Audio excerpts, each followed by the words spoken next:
In the bucolic, serene town of Cedar Grove, the horrifying murder of Henry Callahan sent seismic shockwaves echoing through the community. The seemingly peaceful, close-knit suburban enclave was torn asunder by a crime fueled by passion and betrayal, revealing the dark secrets hidden beneath the surface of apparently idyllic lives. As the tempest unfolded in August 2015, the Callahans found themselves at its very center. Henry, a charismatic and shrewd 50-year-old real estate magnate, renowned for his business prowess, and Clara, a stylish and enchanting 48-year-old boutique owner, celebrated for her fashion sense and magnetic personality, had been esteemed figures in the community for over 15 years. Their marriage was regarded as perfect, almost too perfect, by all who knew them. They were intimate friends with their next-door neighbors, the Parkers, Simon, an erudite university professor, and Emily, a talented landscape architect. The Parkers, along with their 21-year-old son Jerry, had recently moved to Cedar Grove, seeking refuge from the chaos of urban life and yearning for a quieter existence. Little did these neighbors know that their lives were about to be catastrophically upended. In truth, this description barely scratches the surface. Their lives were about to shatter in a manner that would send reverberations throughout the community and even the country. Henry Callahan had always been a man driven by ambition. Born into a middle-class family in Detroit, he propelled himself up the real estate industry ladder through sheer force of will, intelligence, and a potent combination of charm and relentless determination. By his early 40s, he had constructed a formidable real estate empire, his name becoming synonymous with success, and he was the sort of man that everyone aspired to be associated with. Clara, on the other hand, came from a privileged background. The daughter of a renowned author and a classical pianist, she was raised in an environment that valued culture and refinement. Clara had pursued her passion for art history in college, dreaming of one day curating exhibitions in a prestigious museum. However, she put her aspirations on hold when her then-boyfriend expressed his desire for them to settle down together. Tragically, he later abandoned her for another woman, leaving Clara heartbroken and robbed of the will to pursue her museum dreams. It was during this tumultuous period that she met Henry, and the two instantly connected, deciding to marry soon after. The early years of their marriage were filled with joy and promise. 2 years into their union, Clara and Henry welcomed a new addition to their family. They were overjoyed, and Clara, in particular, was ecstatic about this new chapter in their lives. Henry, ever the devoted husband and father, began to take more time away from his work to care for his growing family. Their household seemed to embody the very definition of happiness and contentment. Sadly, this bliss was not to last. Tragically, their child, born prematurely, did not survive, and Clara's subsequent efforts to conceive proved unsuccessful. The loss cast a long, dark shadow over their once perfect marriage, and the cracks that began to form would ultimately lead to the devastating events that shook Cedar Grove to its core. As the community grappled with the aftermath of Henry's murder, the once peaceful town was forever changed. The dark underbelly of seemingly perfect lives was laid bare, and the residents of Cedar Grove were forced to confront the unsettling truth that even the most idyllic facades can hide sinister secrets. The Callahan story served as a stark reminder that appearances can be deceiving and that the line between perfection and tragedy is often perilously thin. Rewind to the beginnings of their union. The paths of Henry and Clara intertwined at a charity auction in 2000. Henry, already triumphant in his career but yearning for personal connections, was instantly enchanted by Clara's sophistication and poise. Clara, formerly a model who had weathered a stormy relationship and heartache, saw in Henry an opportunity to reconstruct her life. He presented her with emotional sustenance and financial security. Their courtship was swift and impassioned, culminating in a magnificent wedding. The celebration was opulent, set in a historic estate adorned with silk draperies, crystal chandeliers, and a garden bursting with myriads of roses. Clara was resplendent in a designer gown, while Henry embodied the image of a distinguished entrepreneur. The initial years of their marriage were marked by sheer bliss. Henry's profession skyrocketed, garnering him affluence and praise, and he ascended to partner status at his firm, celebrated for his achievements. Clara discovered solace in establishing a boutique, her haven where she could express her creativity and zeal for fashion. The boutique prospered, becoming a favorite among the town's elite and instilling Clara with a sense of purpose. As time wore on, their flawless life began to tarnish. Henry's vocation demanded more of his time, with prolonged evenings at the office and incessant business travels. The once inseparable duo started to drift apart. Clara, feeling increasingly secluded, immersed herself in her boutique. She broadened her enterprise, organized events, and sought to fill the void with her labor. The loss of their child marked a pivotal moment. It was an unspoken wound that both harbored deeply. The nursery they had prepared remained vacant, a perpetual reminder of their sorrow. The inability to conceive again exacerbated the strain. Clara's aspirations of a family dissipated, supplanted by emptiness. She attended fertility treatments alone, silently enduring the emotional and physical tribulations. Henry, though sympathetic, buried himself in work, unable to confront their shared anguish. Their residence, once echoing with laughter and warmth, grew cold and quiet. Clara would spend hours in the nursery, enveloped by the unrealized promise of motherhood. Henry, when present, withdrew into his study, submerging himself in work to evade the insufferable reality. Their dialogues grew brief, devoid of intimacy. Clara's boutique morphed into a sanctuary from the emptiness of her home. She spent extended hours there, finding fleeting solace in the bustle and creative endeavors. Yet each evening, she returned to a house that felt increasingly alien. The chasm between them was tangible, a divide neither knew how to traverse. Their mutual grief and unvoiced fears festered, breeding tension in their lives. By the summer of 2015, the Callahans' union had diminished to a mere facade. To the outside world, they remained the golden couple. Henry stood on the precipice of securing a monumental deal that would cement his industry status. Clara's boutique was thriving, her designs amassing a devoted following. Behind closed doors, however, they were merely cohabitants, akin to strangers. Conversations were scarce, revolving around schedules and social engagements. Physical intimacy had waned, each touch serving as a reminder of their unuttered grief and unsatisfied expectations. Both Henry and Clara found it more convenient to uphold the illusion of happiness than to address the abyss that had expanded between them. Little did they know, this delicate equilibrium was on the brink of disruption, a shift that would impact not only their lives, but also the entire community of Cedar Grove. The Parkers had settled into the residence adjacent to the Callahans in early 2011, seeking a new beginning. Simon, an esteemed literature professor, had accepted a position at a nearby university, enticed by the allure of a quieter life away from the city's bustle.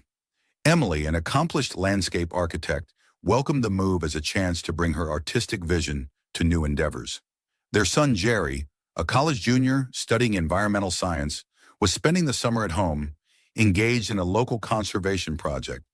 The Parkers swiftly earned a reputation for their warmth and intellect, seamlessly integrating into the relaxed atmosphere of Cedar Grove. Simon's captivating lectures at the university garnered him admiration, while Emily's breathtaking garden designs became the neighborhood's highlight. Emily, initially hesitant about the relocation, found herself captivated by the serenity and natural beauty of their new home. It was during a neighborhood gathering in late June that Jerry Parker first saw Clara Callahan in a different light. The Callahans were hosting the event, and Henry, as usual, held court, discussing his latest business exploits. Clara, feeling out of place amidst the crowd, had retreated to the patio for some fresh air. Jerry, seeking a respite from socializing, happened to step outside at the same moment. Their gazes locked, and Jerry offered Clara a tentative smile. They struck up a conversation about gardening, a topic Clara had recently embraced to fill her solitary days. Jerry, with his expertise in environmental science, shared insights and suggestions, and a connection began to blossom. Over the subsequent weeks, Clara and Jerry discovered reasons to spend time together. Clara invited Jerry to assist with her garden, and Jerry welcomed the opportunity to apply his studies practically. As one might expect, their first kiss transpired on a rainy afternoon in early July. Jerry had come over to discuss a new garden layout, and as they worked, a sudden downpour drove them to seek refuge in the Callahan sunroom. As they stood by the window, watching the rain, an unspoken tension filled the air. Clara, feeling a connection she hadn't experienced in years, leaned in and kissed Jerry. For Jerry, the kiss was a revelation, a mix of exhilaration and apprehension. Despite the intricacy of their emotions, they found themselves inexorably drawn together. Their encounters grew more frequent and intense. They were cautious, mindful of the risks. Their meetings were clandestine, often taking place in Clara's boutique or secluded spots around town. Yet as the summer wore on, maintaining their secret became increasingly challenging. They narrowly avoided detection on several occasions. Close calls and near discoveries heightened their anxiety, but the intensity of their emotions kept them returning to each other. Clara felt a renewed sense of joy and passion, something utterly distinct from her life with Henry. Jerry, enchanted by Clara's elegance and the thrill of their forbidden relationship, found himself developing genuine feelings, falling deeper and deeper for the older married woman. August 10th, 2015 dawned as another scorching summer day in Cedar Grove. For Henry Callahan, this day was critical. A vital meeting loomed, one that could solidify his most significant deal to date. Departing early, he left Clara lost in thought, still tucked in bed. Knowing Henry would be absent all day, Clara sent a text to Jerry inviting him over. Jerry, increasingly uneasy with his feelings for Clara, recognized that this love, albeit genuine, was irrational. He resolved to end the affair and saw the message as a chance to confront his emotions. He responded, agreeing to meet. The day crept by for both of them. Clara went through the motions at her boutique, preoccupied and anxious. Jerry, engaged in his conservation project, struggled to concentrate. At 1:30 p.m., Jerry approached the Callahan residence, his heart racing. Clara greeted him with a nervous smile, guiding him to the sunroom where their first kiss had occurred. Jerry started to speak, but Clara, misreading his hesitation, silenced him with a kiss. Despite their reservations, they succumbed to the moment, their longing for each other eclipsing their doubts. Across town, Henry Callahan sat in his office, his exasperation growing. The figures for his deal weren't adding up, and he braced himself for a long night of revisions and negotiations. Henry made an impulsive decision.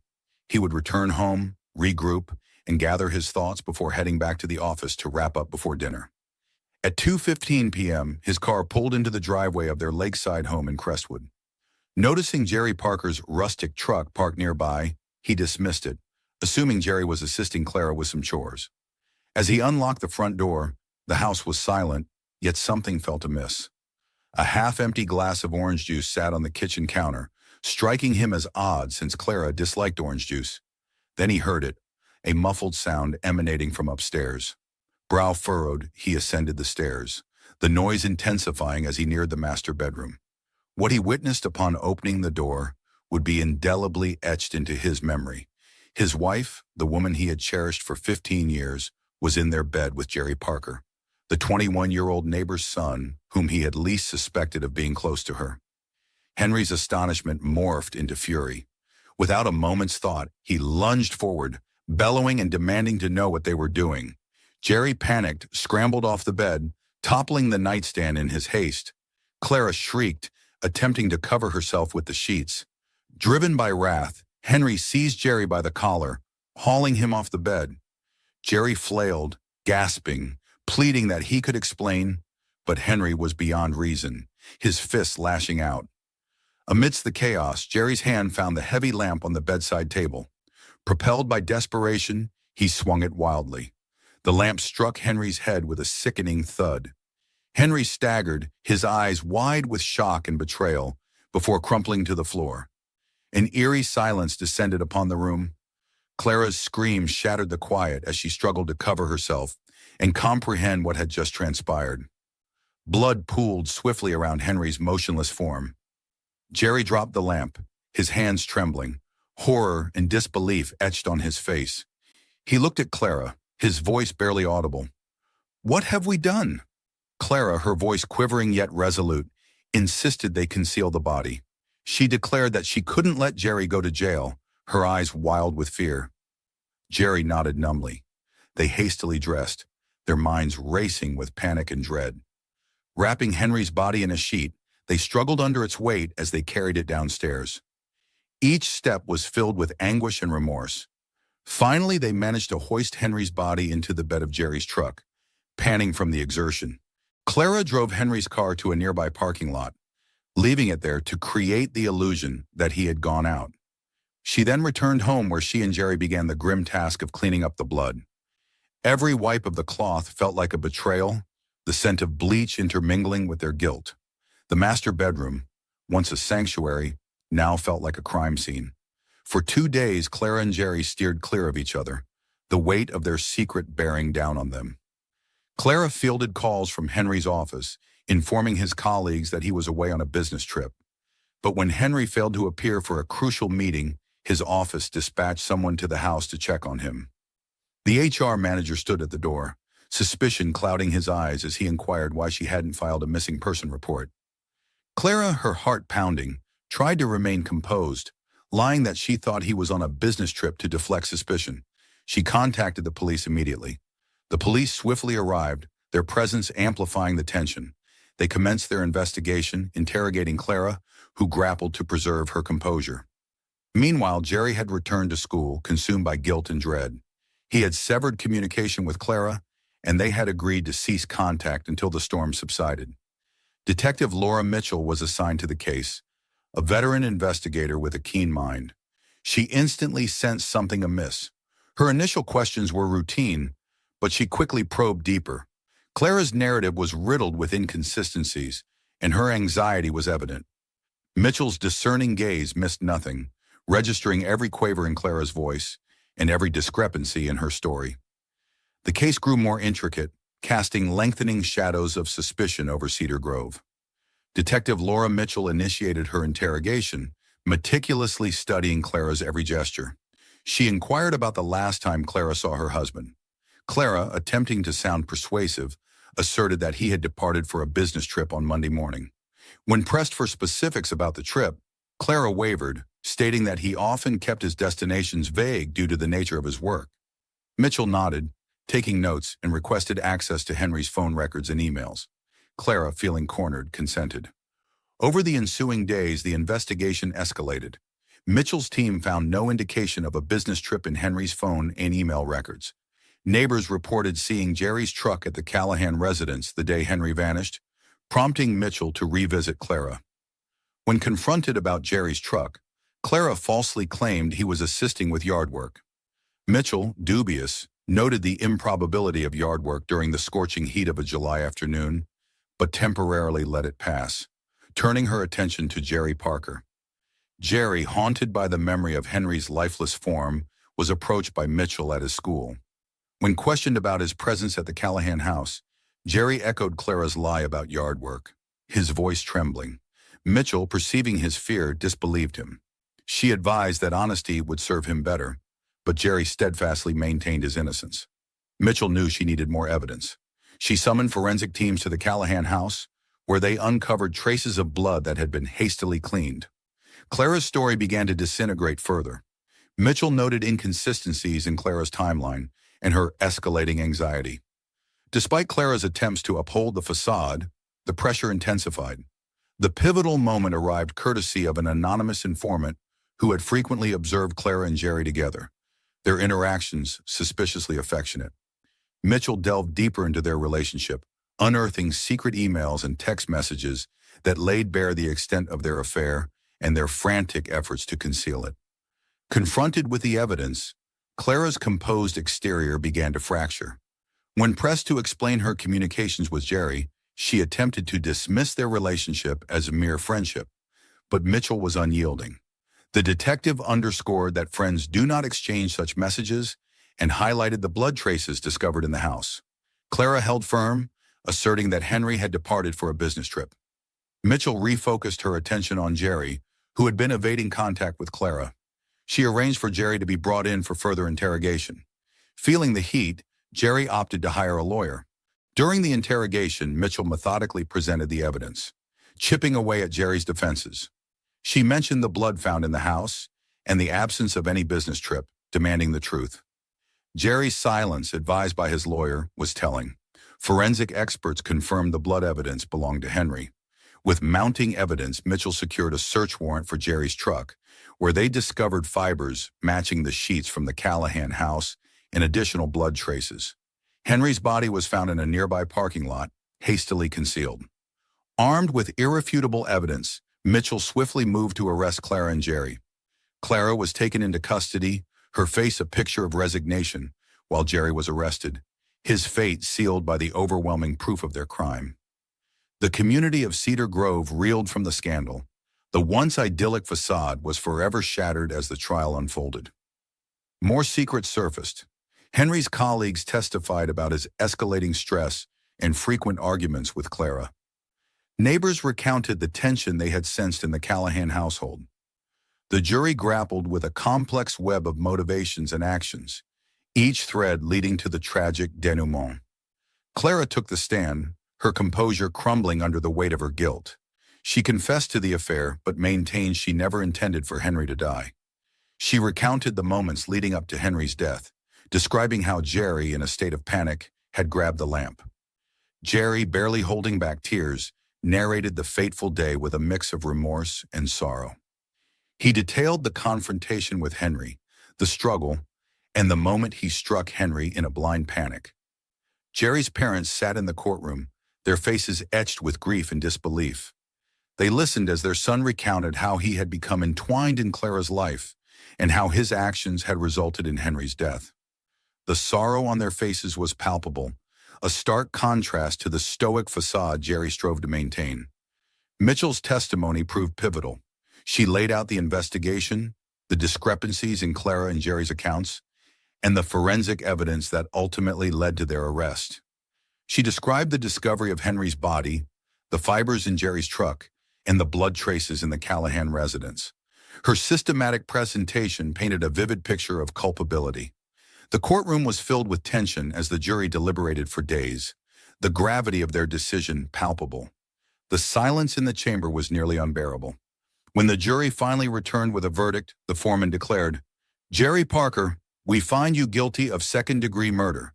Clara Callahan, we find you guilty of being an accessory to murder." Clara received a 15-year prison sentence, while Jerry was sentenced to 25 years. The community of Cedar Grove was left to grapple with the aftermath, forever altered by the events that had transpired. Detective Mitchell, haunted by the case, couldn't help but ponder the alternate paths that might have been taken. The Callahans and Parkers had been ordinary individuals, their lives entwined in unforeseen ways. The tragedy that befell them served as a stark reminder of the fragility of normalcy's veneer. In the hushed wake of the trial, Cedar Grove strove to reclaim its tranquil existence. The specter of the Callahan case lingered, a persistent reminder that even the most serene communities can conceal dark secrets. The Parker family, devastated by the revelations and the loss of their son to the penal system, withdrew from public life, their anguish a testament to the far-reaching repercussions of the tragic liaison. The Callahan house, once a symbol of prosperity and harmony, stood vacant, a mute witness to the life that had once flourished within its walls.